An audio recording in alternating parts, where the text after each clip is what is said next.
Romantic कहानी भाभी मेरी भाभी की मुस्कान के साथ। मैं कॉलेज से अपने गांव लौट आया था। भैया की शादी हो चुकी थी और घर अब से ज्यादा भरा भरा लगता था।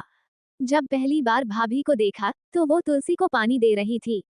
उनकी बड़ी बड़ी आंखें, गहरी बिंदी और वो मासूम मुस्कान। मैं कुछ पल तक बस देखता ही रह गया। देवर जी कब आए? उनकी मीठी आवाज ने मेरी तंद्रा तोड़ी। अभी अभी भाभी, मैंने मुस्कुराकर जवाब दिया, लेकिन दिल के अंदर से कोई अजीब सी बात थी। भाभी घर के साझेदारी में रहती है और मैं बार बार किसी भी सहकर्मी से रसोई या बालकनी में पहुंच जाता हूँ। कभी पानी दोस्त, कभी किताब अनमोल के साथी। एक दिन उन्होंने मुस्कुराकर कहा, तुम्हें कुछ भी होना चाहिए, सीधे मेरे पास क्यों आते हैं? मैंने भी कहा, इतना सबसे अच्छा जवाब सिर्फ भाभी से ही है। उस दिन उन्होंने थोड़ी देर तक मेरी आंखों में देखा और फिर बिना कुछ कहे चले गए। एक दिन शाम को अचानक बारिश हो गई। सब भागकर घर के अंदर चले गए, लेकिन भाभी भाभी में कपड़े उठा रही थीं। मैं भी भागा और एक छटा लेकर उनके पास पहुंचा। भीग जाओगी भाभी, मैंने उनके सिर पर चट्टा लगाया। हंस बोकर बोली, इतनी बारिश तो रिश्ते को और करीब ले आती है ना। उस पल बारिश के समुद्रों से कुछ और बरस रहा था, हमारी नजरों के बीच एक अनकही चाहत। एक रात जब सब सो गए, मैं छत पर था। भाभी पास आई और बैठ गई। अरे, कुछ बातें होती हैं जो सिर्फ महसूस की जाती हैं, कहीं नहीं जाती।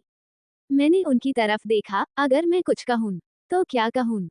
चुप वो घूमे, लेकिन उनकी आंखों में फूल थे। उन्होंने मेरा हाथ थाम कर ने कहा, तुम मेरे लिए बहुत खास हो। पर कुछ रिश्तों की विशेषताएं हैं और उन्हें पार करना प्यार नहीं, पाप बन जाता है। वो चला गया और मैं कहीं जंगल में रह गया, भाभी की मुस्कान की यादों में खोया हुआ। साक्षी भाभी, नाम थोड़ा सरल, शक्ल सूरत ही मधुर। भारी कद, घने बाल और हर चुभन वाले चेहरे पर एक शांत मुस्कान। पहली बार जब मैंने उन्हें देखा तो ऐसा लगा जैसे कोई कविता जीत ली हो। वो सुबह थी जब मैं हवेली पहुंचाता था। अंदर घुसते ही माँ और भव्य ने गले लगाया और फिर भाभी ने थाली आरती की। स्वागत है देवर जी का, मुस्कुराहट ने हाँ। मैं कहावत से मुस्कुराया, धन्यवाद भाभी, मगर उस पल कुछ जमीन दी गई थी। जैसे उस मुस्कान में कोई गूढ़ रहस्य छिपा हो, कोई अनकही बात। अगले कुछ दिनों में मैं और भाभी का आमना सामना हुआ। कभी रसोई में, कभी बेलीज में, तो कभी छत पर। भाभी की आवाज में एक अजीब सार्वभौम था। एक शाम जब बारिश हो रही थी, मैं छत पर अकेला था। भाभी भाभी पास में बैठ गई। बारिश हथियार पसंद है? मैंने पूछा। वो बोली, पसंद है, मगर बिगने से डर लगता है। मैंने कहावत से चित्रांकन करते हुए कहा, कभी कभी डर के पार भी खूबसूरत होती है भाभी। उसने मेरी तरफ देखा और उस नजर में कुछ था, कोई सवाल, कोई जवाब, या शायद बस एक एहसास। एक रात सभी सो बोले थे और मैंने किताब छोड़ी छत पर। भाभी धीरे धीरे आई। नींद नहीं आ रही। मैंने पूछा, कुछ यादें याद हो गईं रात में? उन्होंने कह, मैंने देखा, उनका ओके नाम वही था। शायद वो अपने पीछे छूटे हुए परिवार को याद कर रही थी, या फिर कुछ और था जो उनके दिल में था, दबाया गया, छुपाया गया। अगर कभी कुछ कहा हो तो मैं सुनूंगा, मैंने कहा। वो मुस्काने और पहली बार वो मुस्कुराहट भरी लागियां। अगली सुबह हवेली के बैल में हलचल थी। चाचा जी की बेटी का जन्म हुआ था और पूरे परिवार के पास के बाग में किश्ती का निवेश कराया जा रहा था। भाभी ने मेरे पास से कहा, विवेक तुम बच्चों का ध्यान रखना, मैं खाना पैक करता हूँ। अगर तुम साथ नहीं हो तो सोचना ही नहीं आना, मैंने हंसते हुए कहा। भाभी ने काजल दी, लेकिन नजरें नीची कर लीं। मैं उस पल को पढ़ नहीं सका, मगर फील जरूर किया। आतिशबाजी का दिन, पहली बार अकेले। बच्चे खेल रहे थे, बड़े लोग बातें कर रहे थे, लेकिन मेरी नजर खास तौर पर एक खास को ढूंढ रही थी, भाभी। जब देखा, वो अकेले आम के पेड़ के नीचे जमीन पर कुछ सोचती हुई। मैं उनके पास गया और बोला, इतनी भीड़ में? भाभी बोली, कभी कभी इंसानियत भीड़ में भी अकेली हो जाती है।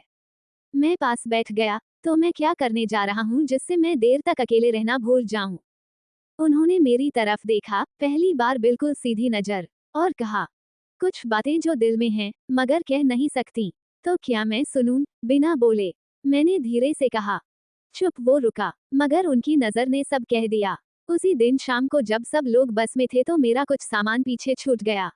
मैं वापस गया और देखा भाभी वहां खड़ी थी, पेड़ के पास।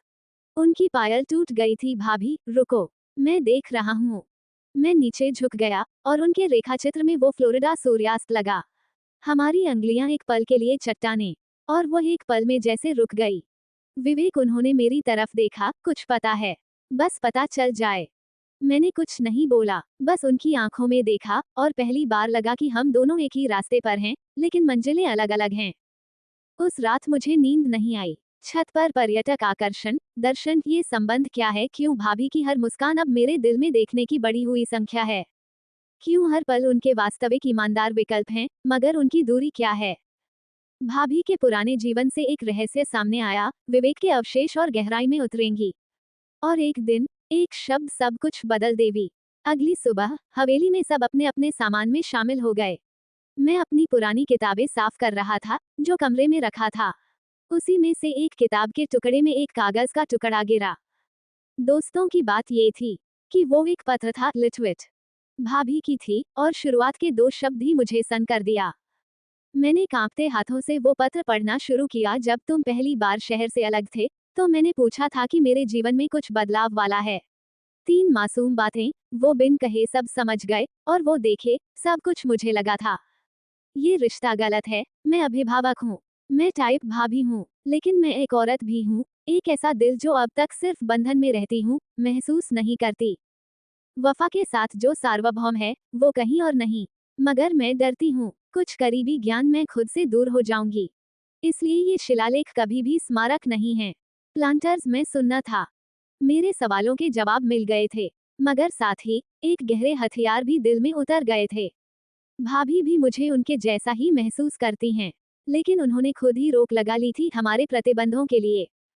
उसी शाम मैं भाभी से नजर मिलाकर कुछ कहना चाहता था, लेकिन हर वो बार मुस्कुराकर आगे निकल जाती है, जैसे कुछ देखने की हकीकत अब वो भी नहीं थी, रात की सच्चाई। उस रात छत पर जब मैं अकेला था, भाभी लौट आई। उन्होंने कहा, आज ठंडी हवा है। मैंने उनकी तरफ देखा, चिट्ठी में जो लिखा था, क्या वो सब अब भी सच है? वो एक पल को थपथपाएं, फिर धीरे से बोले, वो एहसास कभी झूठ नहीं हो सकता, विवेक। मगर कुछ अंदाजा कभी हक में नहीं चलता। उस रात हमने कोई वादा नहीं किया, कोई कस्में नहीं खाई। बस एक सच को दोनों ने नेपोलियन स्वीकारोक्ति की। कुछ मोहब्बतें हमेशा के लिए अनोखी ही खूबसूरत होती हैं।